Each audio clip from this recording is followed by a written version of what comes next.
In the foggy mountains of Western Virginia, where time seems to have stopped in the years 1950, there is a city with the prophetic name of ODD. It is there, between dirt roads and huts forgotten by modernity, which lives the Whitaker family, protagonist of the most disturbing stories about consanguinity, already documented in the States United. Ray Whitaker can't speak. At 36, this man of a slim and look-lost communicates only through grunts and inaccurate gestures. Your head is visibly smaller than normal, medical characteristic known as microcephaly, and your eyes can never focus on the same point simultaneously. Documentaries recently revealed that Ray is the product of multiple generations of marriages between relatives nearby, a cycle that started with his great-grandparents and has perpetuated himself today. The house where Ray lives with his brothers is a reflection of the secular neglect that marks this family. The wooden walls rot slowly, while garbage accumulates in the yard where chickens vie for space with malnourished dogs. There is no running water functional, and electricity comes through exposed wires that serve dangerously by the precarious structures. Ray's medical records are virtually non-existent. Born at home like everyone the Whitaker, he has never received a formal diagnosis of his neurological conditions. The local, deeply religious and conservative community always treated the family as an embarrassing secret, preferring to ignore its existence to confront the reality of decades of social neglect. Betty Whitaker, Ray's sister, can articulate some words, but his disability intellectual is evident. She walks uncoordinated and has difficulties severe understanding. According to researchers who studied the family, Betty and Ray, they are children of parents who were first-degree cousins whose parents themselves they had consanguineous relationships. Odd geographical isolation contributed to perpetuating this cycle. With only 779 inhabitants scattered through a hard-to-reach mountainous area, marriage options have always been limited. For decades, families like the Whitaker remained invisible to social services, creating whole generations of children with severe genetic deficiencies. The history of the Whitaker gained national attention only in 2020, when photographer Mark Leiter published a documentary about the family. The images shocked America: adults with childish appearance, communication limited to animal noise, and living conditions that challenge basic human dignity. Ray spends his days sitting on the porch of the house, watching the world with eyes that they will never be able to completely process the reality around you. He doesn't understand that their condition is the result of choices made for previous generations, nor that its existence represents one of the darkest chapters of social neglect American. Check it out if it is already subscribed to this channel. Here you discover hidden stories of America deep that no one else shows. In the heart of the Appalachians, where rural poverty intertwines with ancestral traditions questionable, a girl was born in 1992 that social workers identified just as Bethany in the official reports. Its history, documented in the archives of the Kentucky's Department of Social Services, reveals the devastating consequences when consanguinity becomes a practice normalized by generations. Bethany came into the world with a bifida spine, a congenital malformation that left his exposed spine and caused permanent leg paralysis. In addition, it was born with urinary and fecal incontinence, moderate hydrocephalus, and severe cognitive limitations that prevented her from developing basic skills such as articulated speech or recognition of family faces. Their parents, identified in the documents such as Sarah and Billy Mackenzie, were cousins first degree. Even more disturbing, his paternal and maternal grandparents also kept direct kinship relations, creating a family tree that looked more like a genetically deficient shrub. This concentration of similar genetic material had been accumulated by at least 4 generations, dramatically amplifying the chances of congenital malformations. Bethany's discovery by the authorities happened by chance in October 1997. A storm had damaged telephone lines in the region, and company technicians Electric had to access the property of Mackenzie for repairs. What found them traumatized? A 5-year-old, clearly malnourished, lying on a dirty mattress on the floor of a house without proper heating. Bethany had never attended school or received any kind of medical care. Their parents, both with obvious intellectual limitations, did not understand the severity of your condition. They fed her with remnants of food, and left her alone for hours while working in a small tobacco plantation that barely supported the family. The report of the social worker who first visited the house describes a desolate scene. The child remains motionless of the time, communicates through moans low, and has clear signs of prolonged negligence. The domestic environment is unhealthy, with a strong odor of urine and feces. Caregivers show affection for the child, but they are unable to provide adequate care due to their own limitations. The local community had known the situation of the Mackenzie family for years, but a combination of geographical isolation, distrust of the authorities, and the naturalization of consanguinity in the region had created a pact of silence. Neighbors occasionally brought food to the family, but never questioned the conditions of Bethany's life. When it was finally removed from home and taken for medical evaluation, the results confirmed the worst fears of the experts. In addition to visible malformations, Bethany had partial hearing impairment, congenital heart problems, and a level of cognitive development equivalent to that of an 18-month child, although be 5 years old. Dr. Michael Harrison, a geneticist who examined Bethany at Louisville Children's Hospital, later stated, "This case represents one of the most extreme examples of endogamy I have already documenting. The chances of a child born with so many complications simultaneous in a family without a history of consanguinity would be practically zero." Bethany was placed in a adopted family specializing in the care of children with special needs. Their new caregivers reported small progress over the years. She learned to recognize family voices and developed a limited form of communication through gestures. However, their physical and cognitive limitations remained severe, requiring constant care for the rest of their lives. On an isolated farm in the east of Texas, surrounded by cotton fields that extend to the horizon, one of the most extreme cases of consanguinity and abuse already documented in the United States. The story of Marcus, as was identified in the police reports, it reveals how far degeneration can reach when incest becomes systematic within a family. Marcus was born in 2000, the result of a relationship between a 45-year-old man and his own 16-year-old daughter. What made this case even more shocking was the discovery that it was not the first occurrence in the family. Later records revealed that the father had maintained sex with at least 3 of its daughters over 2 decades, generating multiple children with severe genetic deficiencies. When the authorities finally arrived at the property, they found Marcus locked in a tool shed, sleeping on old newspapers and feeding on remains that someone occasionally left in a dog bowl. The 4-year-old had severe hydrocephalus, making his head disproportionately large in relation to the slight body. Their eyes, constantly watery due to intracranial pressure, they could never focus properly. Marcus's total deafness had gone unnoticed by the family for years. They interpreted their lack of response to the calls as stubbornness or mental retardation, without understanding that he simply could not hear. Also, problems congenital cardiacs made any physical exertion leave the child without breath, dramatically limiting your mobility. Marcus's behavior also had worrying characteristics.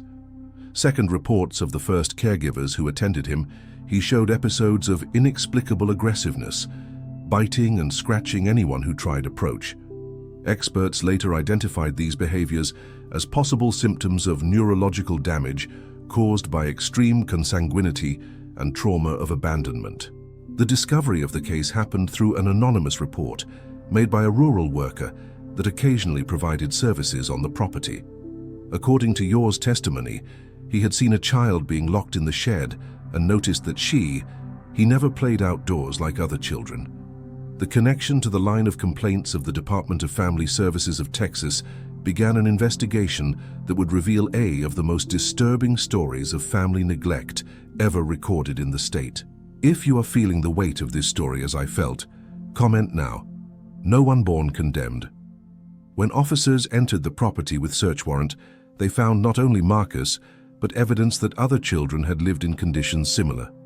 Old photographs showed at least 2 other boys with physical characteristics similar to those of Marcus, but these children had died in the first years of life, supposedly due to the natural causes that have never been investigated properly. Marcus's father, identified as Robert Earl Thompson, was arrested and later sentenced to life imprisonment for multiple accusations of child sexual abuse and neglect criminal.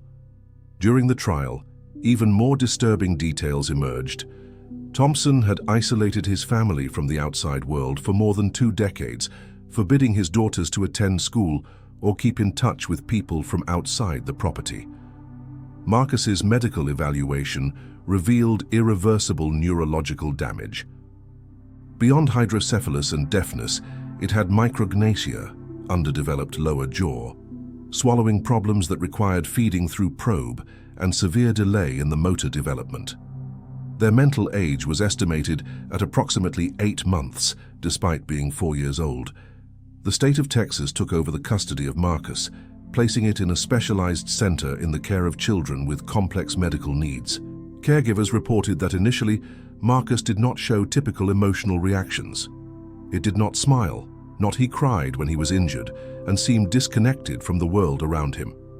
Took months of intensive care for him to begin to demonstrate basic signs of recognition and affection. Today, more than 2 decades later, Marcus remains under institutional care permanent.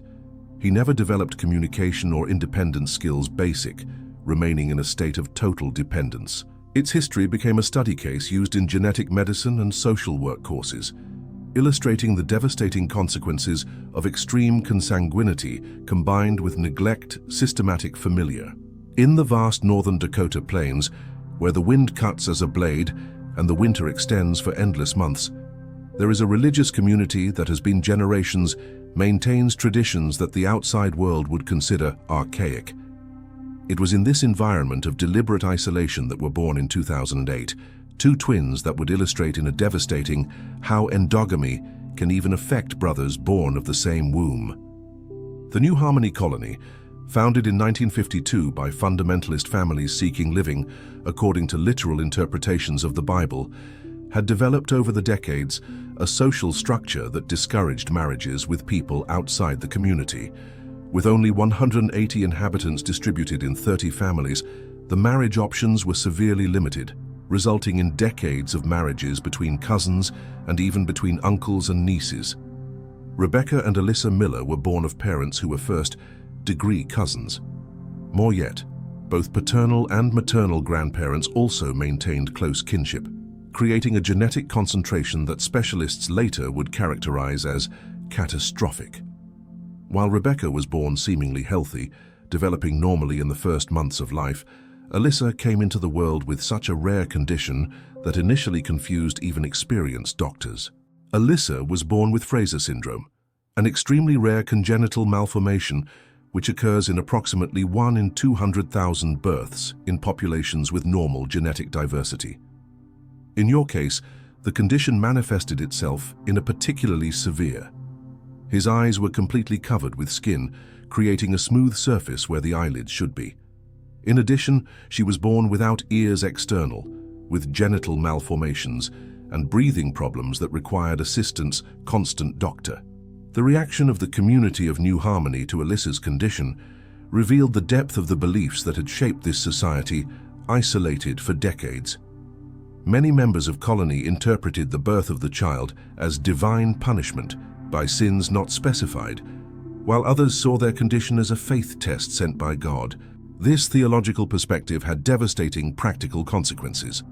Alyssa was maintained hidden from the view of external visitors and was never officially presented to congregation.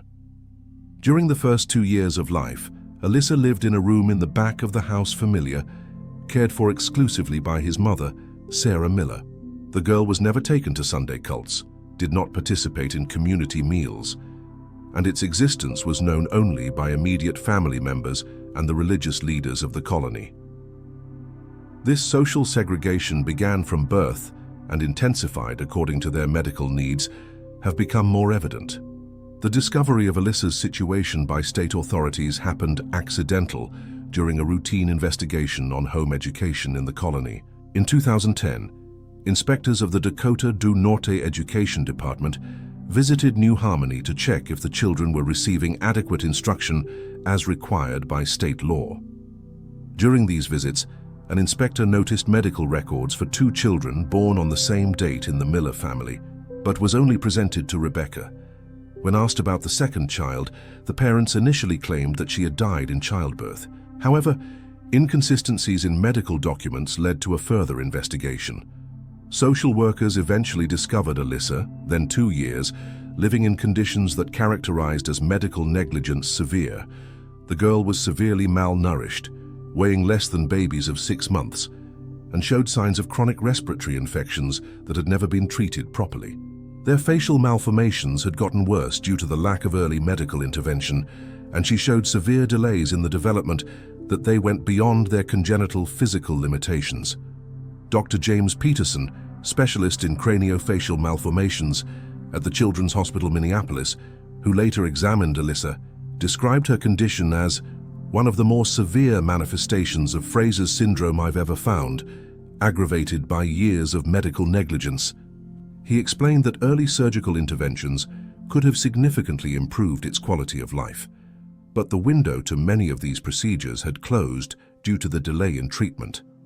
Alyssa was immediately transferred to specialized medical care and placed under state custody. Multiple surgeries were performed in an attempt to improve their respiratory capacity and create functional eye openings, but the results were limited due to the extent of its malformations and the time lost in the early years' crucial development. Currently, Alyssa lives in an institution specializing in the care of children with complex medical needs.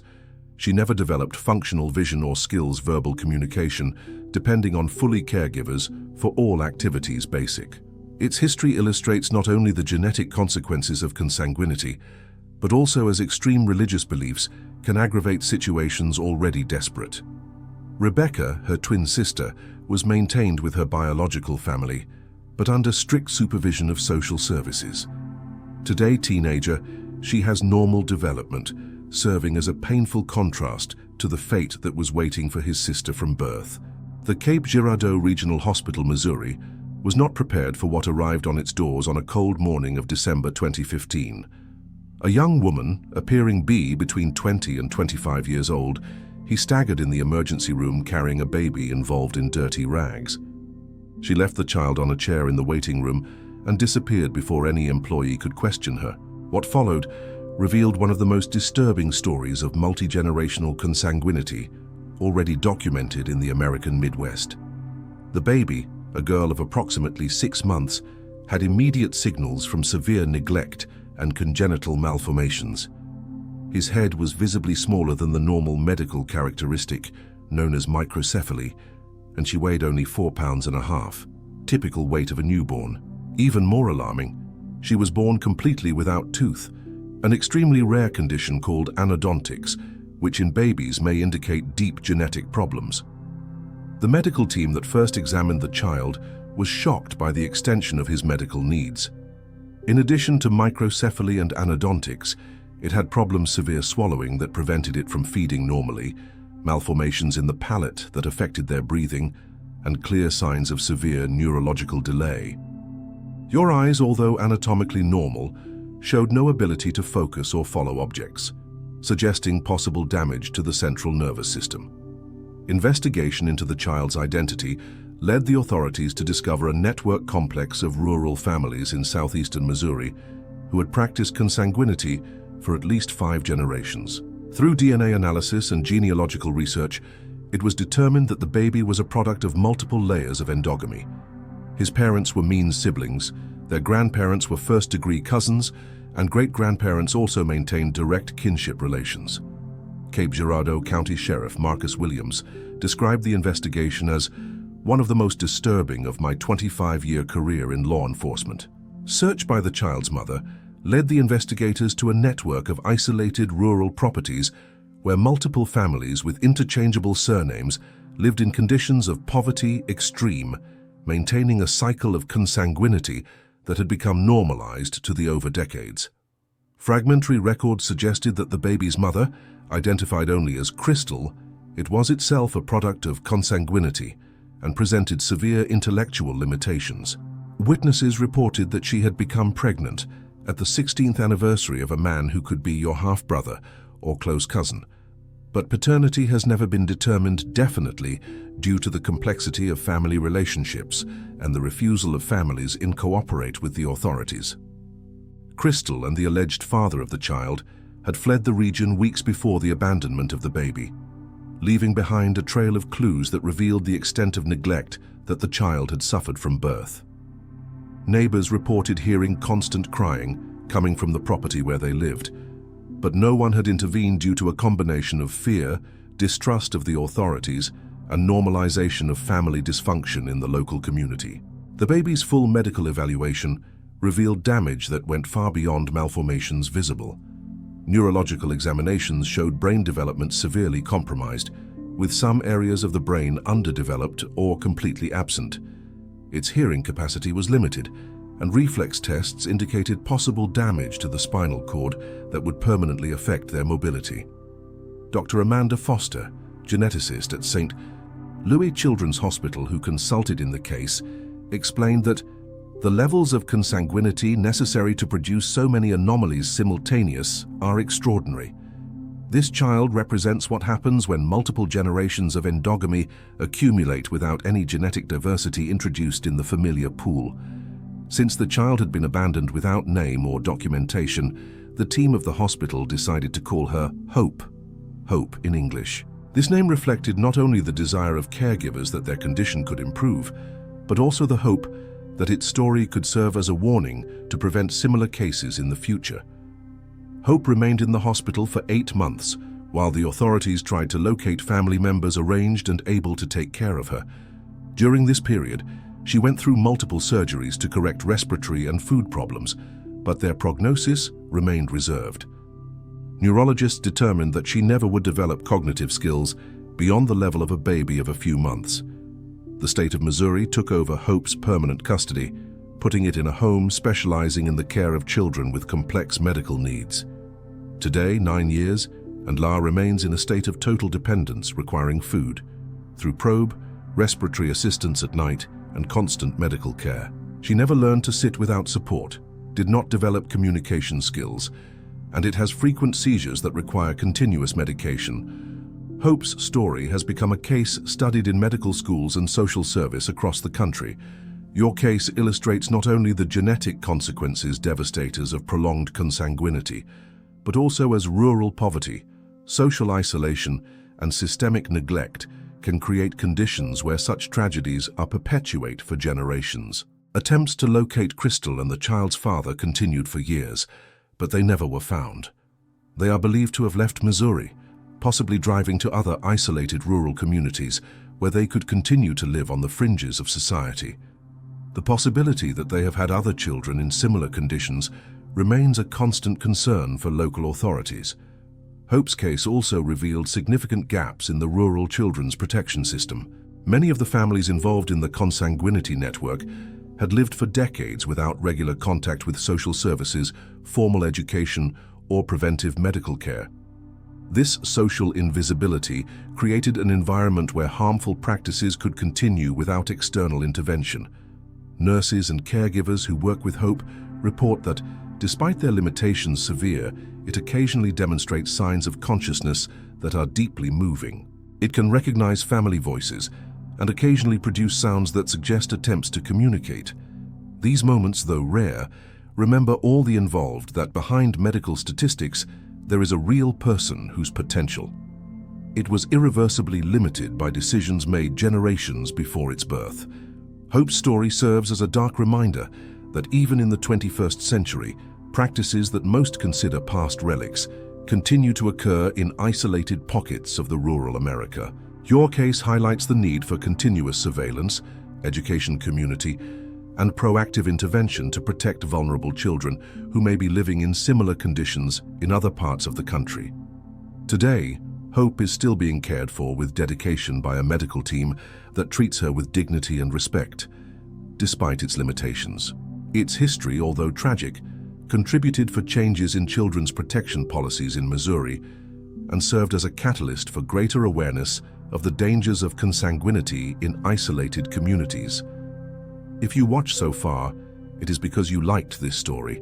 Leave a comment saying, "Me, I watched here," so I can meet you and know who really likes the stories here from the channel, like this video, to help give visibility to forgotten stories as these. And share who you think you need to know about these cases that America prefers to forget.